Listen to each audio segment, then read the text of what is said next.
I'm going to give a talk on climate truth, what I call climate truth. I believe that you are not hearing through the media the climate truth, what's happening with our climate. I've spent getting on for 10 years researching this subject, and I found some very interesting things that I hope to share with you this evening. And the reason why I'm here this evening doing this talk is because big changes are imminent to our climate globally. A little bit more of that in a moment. And why I've asked you to come this evening and listen to this presentation is because it's important you understand, at least be informed, whether you believe it or not, at least be informed what is about to happen. There's an interesting verse in the Bible. It talks about the watchman in Ezekiel. But if the watchman sees the sword coming and does not blow the trumpet to warn the people, and the sword comes and takes someone's life, that person's life will be taken because of their sin. I will hold the watchman accountable for their blood. So you'll often hear this verse quoted with end-time prophecies because we're commanded by the Lord Jesus to watch, and I spend a lot of time with my ear to the ground trying to watch global events, the geopolitics that we're in, to see what sort of scenario may bring about the end times in Bible prophecy. Why is that important? Well, Jesus gives us lots of warnings.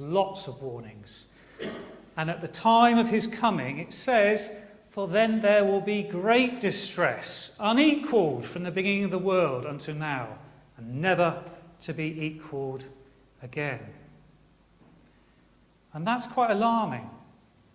Because when you look at history, and now I've been around for 40 and a little bit years, and you get exposed to things that have happened over the history of the human race on the earth and the things that have gone on, the wars, the calamities, the difficulties, and you stop and you think, wow, that's going to be a very difficult time because of what's happened before. And if it's going to be worse than what's happened before, then that's going to be challenging. That's going to be really, really challenging period of time to live through. And we've spent a lot of time in recent years with prophecy talks, Bible classes, seminars, looking at these end-time events. And it's certainly my belief, and many others, that there's a definite sequence of end-time events that we have to go through. It's called Daniel's 70th week, which is yet to be fulfilled. Not a week in terms of days, but a week in terms of years, 7 years. And various signals at the start of that, during that, and towards the end of that. And it's in that period that this Jesus is referring to, a time of tribulation, great tribulation. Okay, so our objectives this evening. I will present what I have determined, in my own opinion, I've determined as the climate truth. And you'll be pleased to hear I'm not on my own. There are many scientists and researchers out there that have reached the same conclusion. But you won't really hear about it in the news. Or will you, with recent American elections? Okay. Then we'll have a break. Then we will have some credible predictions of global climate. Then we'll see what similarities there are with biblical prophecies, patterns and warnings, to see if there's any common ground. And then we'll have a Q&A.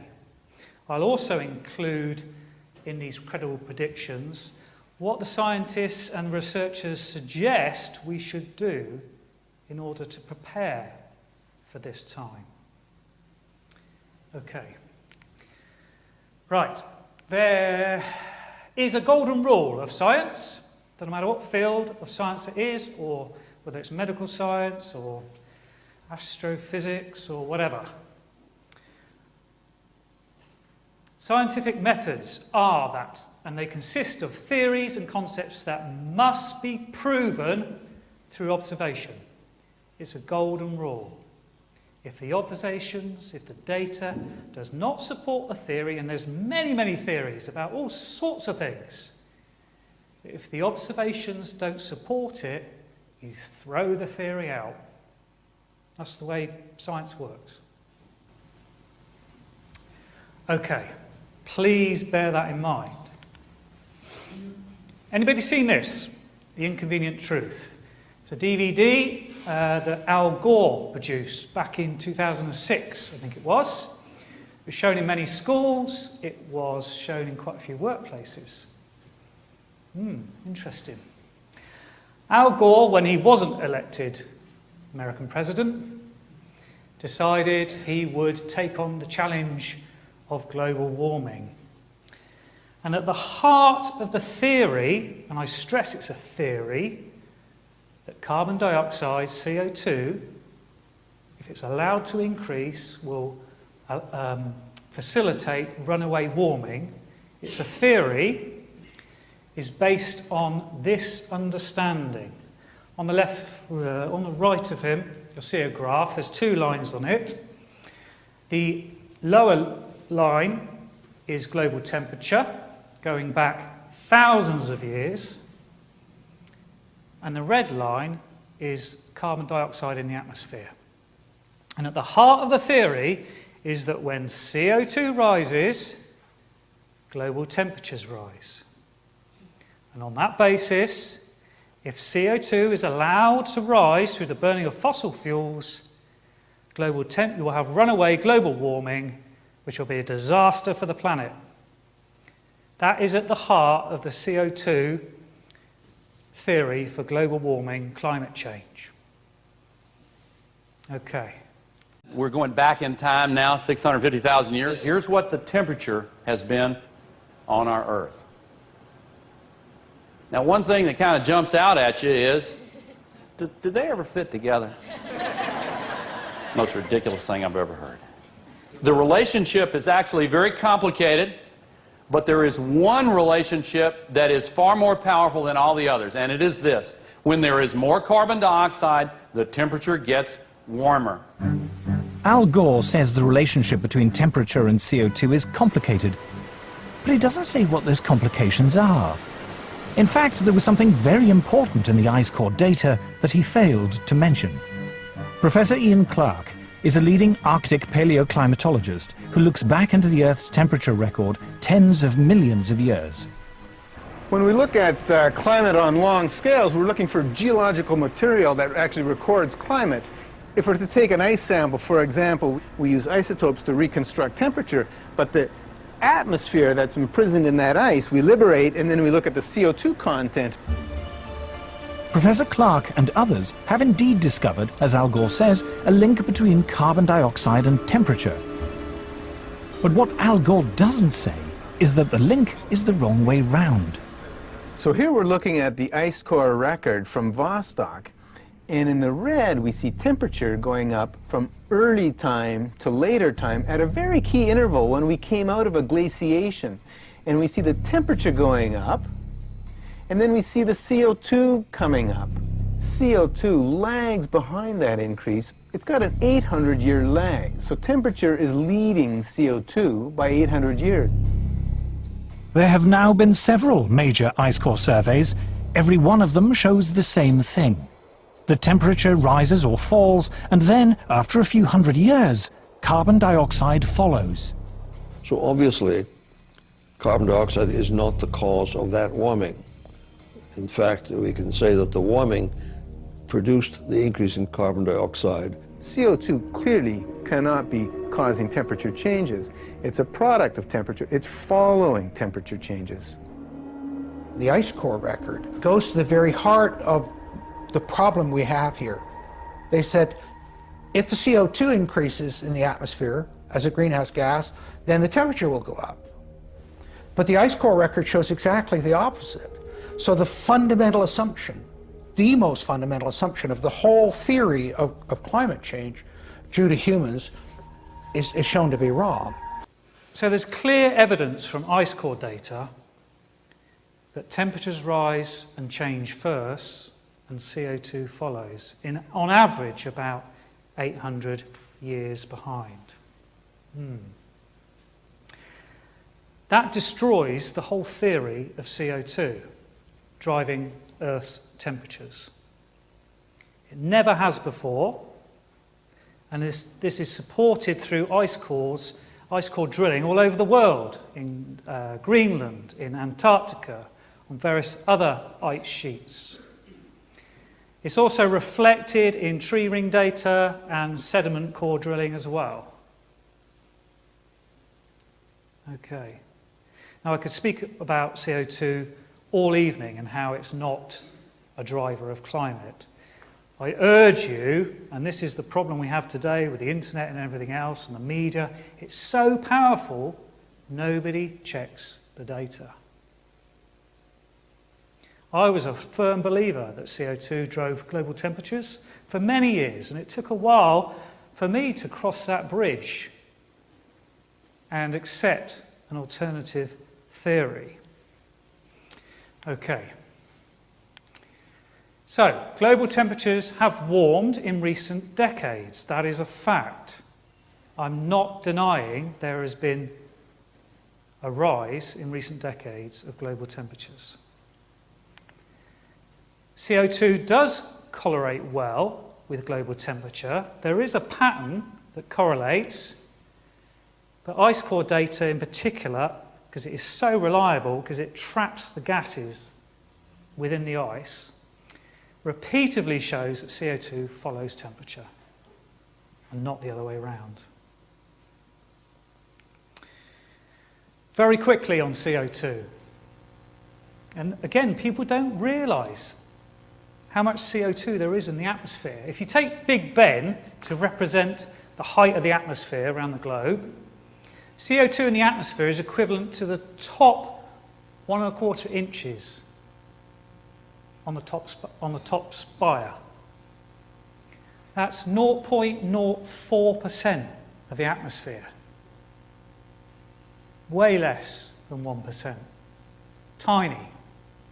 However, of that CO2, man's contribution by the burning of fossil fuels is about 0.0014%.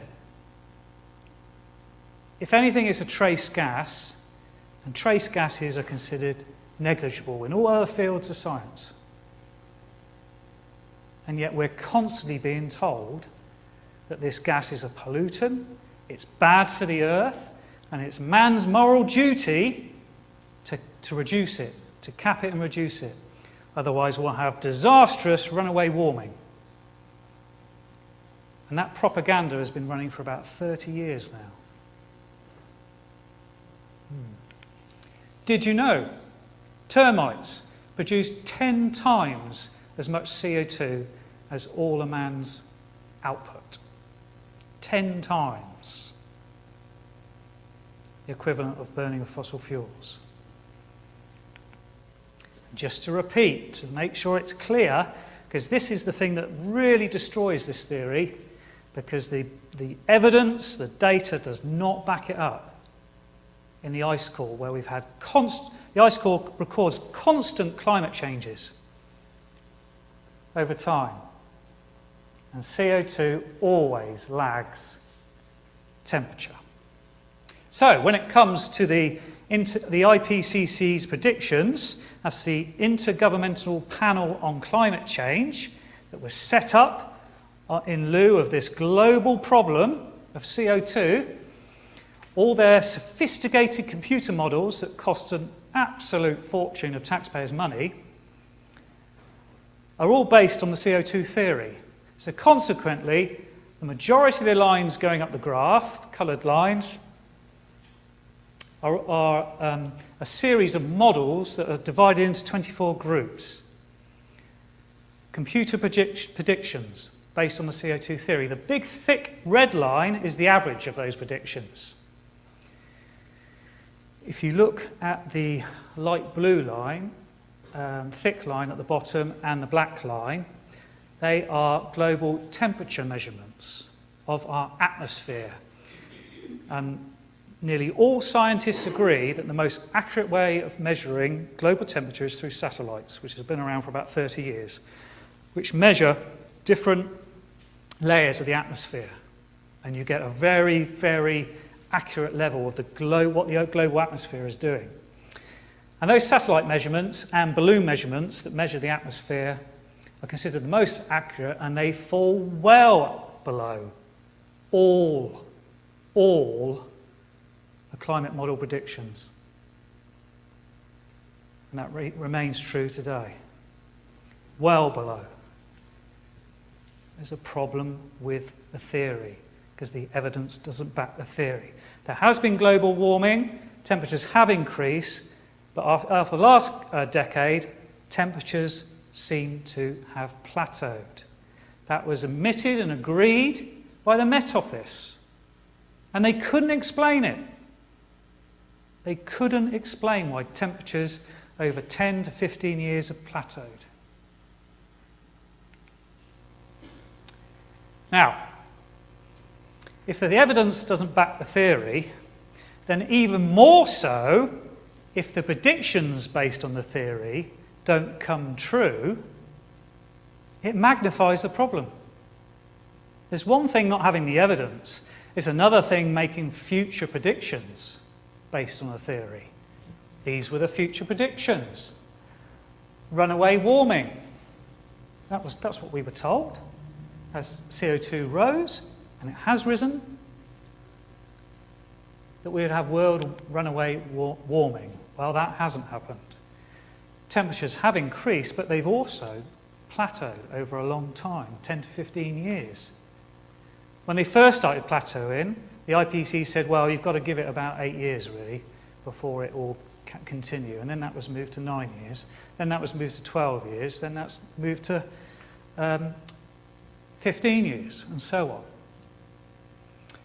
on. We would have lots of droughts and heat waves in the UK.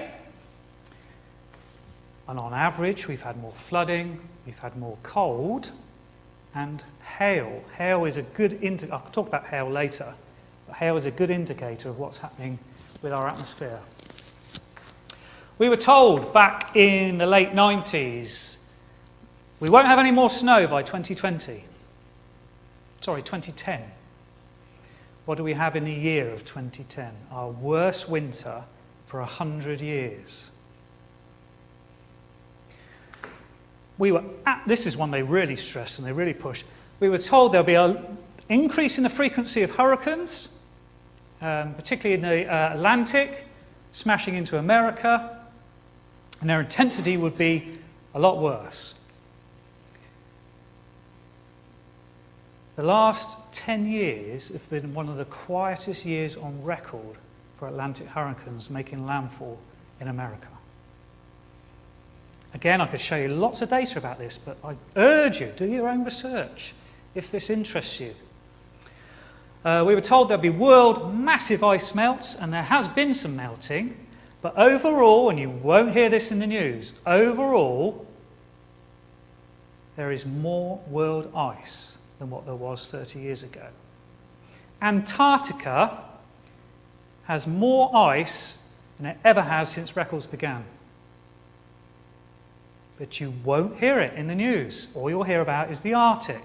And like our first slide when you came in, the icon of global warming, the polar bears are really struggling because the ice is melting. I challenge you to go on the internet and find data on polar bear numbers. You'll be very surprised how they're doing.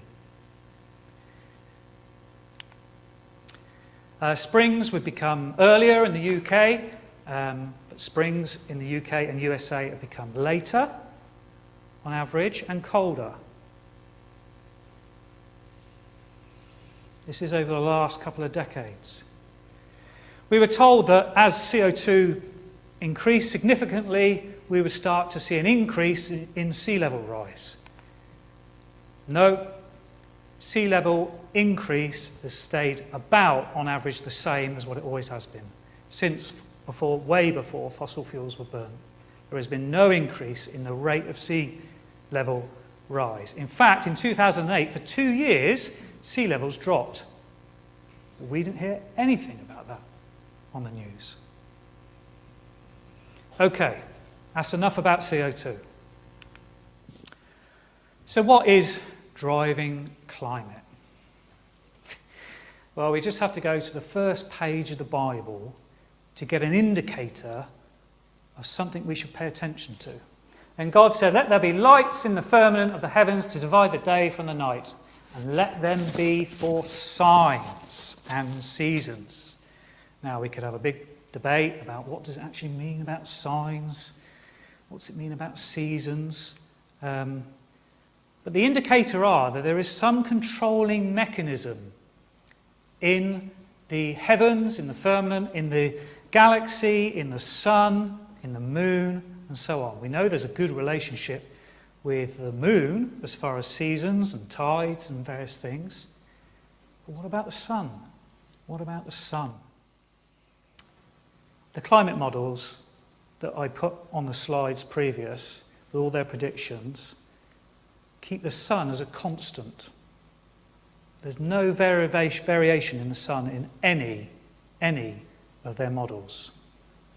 Give the lights down, please.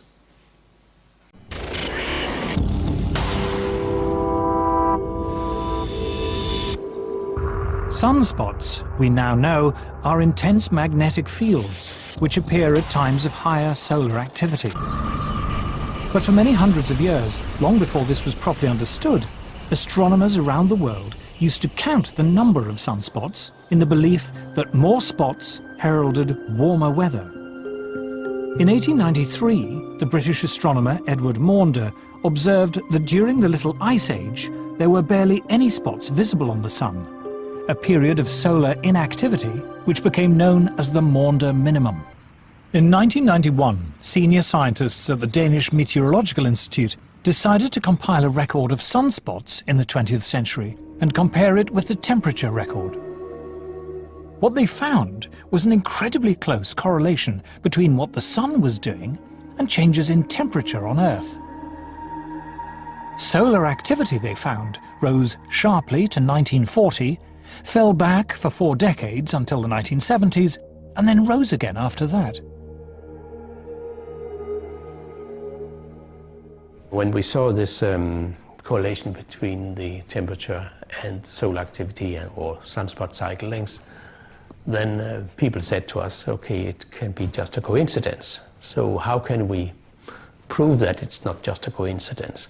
Well, one obvious thing is to have a longer time series or different time series.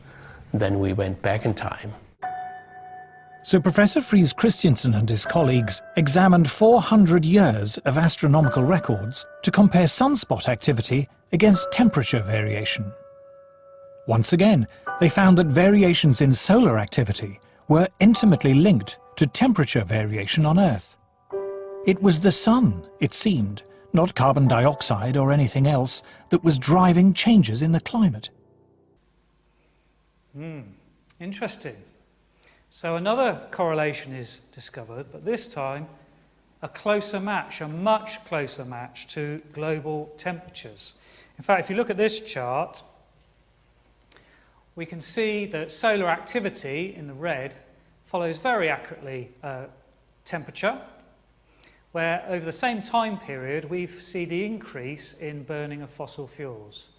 Now, if fossil fuels and the release of CO2 was a driver of climate, we would expect temperature. We would expect temperature to follow a very, very similar increase as the gases, as the CO2 from fossil fuels. But we can see here it doesn't. In fact, as fossil fuels and CO2 from them was increasing, if anything, temperature dropped. This was the 1960s and 70s. Now, I was about this high in the 70s, but I do remember as a boy there being lots of snow. So much snow as me and my dad built the Blue Peter sledge, which we did about 1980, and then after it hardly snowed at all. Brother Robert Tarrant tells me that back in 1962, which is one of the worst winters in recent memory, Wimborne Road was covered in snow for nearly 3 months. Okay. So again, more evidence that doesn't seem to support the CO2 theory, but strong evidence that solar cycles could quite feasibly have something to do with temperature, global temperature. As it says in the Bible, the sun, the moon, the stars, the whole cosmos are there to act as signs. Interesting. So, sunspots, as the video clip mentioned, lots of sunspots, dark areas, indicate lots of activity on the sun. Lots of solar flares, lots of CMEs, coronal mass ejection, got there in the end. Lots of energy being spewed out from the sun. And it's very active. And when this is at peak, it's called solar maximum. However, the sun also goes into a solar minimum, low number of sunspots, spotless sun. Spotless sun. And it goes through this cycle of solar max, solar low, solar max, solar min, sorry. And here's an indication of that cycle. And the cycles are counted since they were, I think it was Galileo first started making note of it. I have to check on that. And we've just gone through solar cycle 24, the one on the right. We've just coming out of that. And these cycles happen from solar max to solar min about on average, 11 years.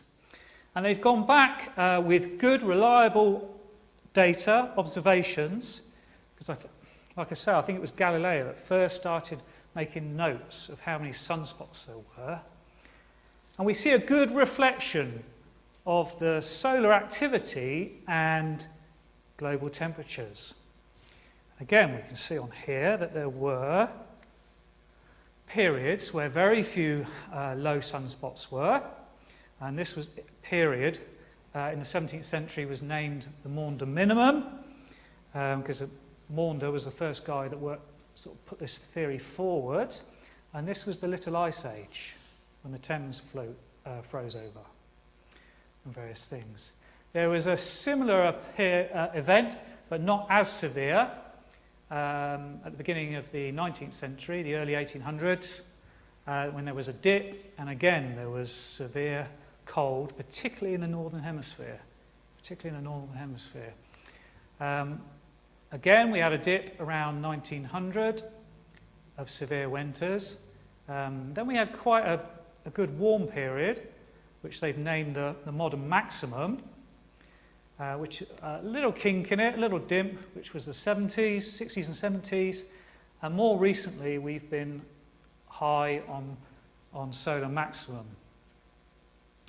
Hence why we've had, over the last 30 years, a significant amount of warming. Why is that important? What the sun does? Well, the sun emits a lot of energy, not just light and heat, other spectrums of energy, radioactive energy, magnetic energy, that interacts with our planet. There's little Earth, and fortunately, by design, we've got an iron core, and very few planets have that, and our iron core of our planet deflects most of the nasty radiation and things that come from the sun. Thank goodness. Otherwise, we wouldn't be able to support life. But that solar wind, which sums up all this different type of energy that comes from the sun, interacts with our magnetic shield, if you like. And we see that manifested in the northern lights and things like that when activity is really high.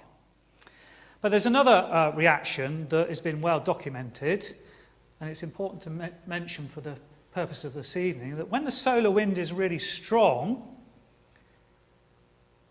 our jet streams, and there's several across the planet, but in relating to us, the northern jet stream, main jet stream, stays roughly in the same zone. And that creates regular weather patterns, regular wind directions, so our southwesterly prevailing wind pretty much stays southwesterly in high solar activity periods. It sort of locks it into this zone. However, at low solar activity, for reasons that aren't fully understood, the jet stream becomes unlocked. It's allowed to meander and wave all over the place, become quite loopy, and quite often it will get stuck in certain areas. And that's what happened in 2010 when we had that cold winter. It was at solar minimum, and polar air is allowed to come right down further towards the equator. And it will often get stuck and locked in the winter period. At the same time, warm pulses can rise up further than normal. So we have a changing weather pattern in low solar activity compared with high solar activity. Okay, we'll stop there. We'll have a break and we'll resume, please, at 20 past. Thank you for listening.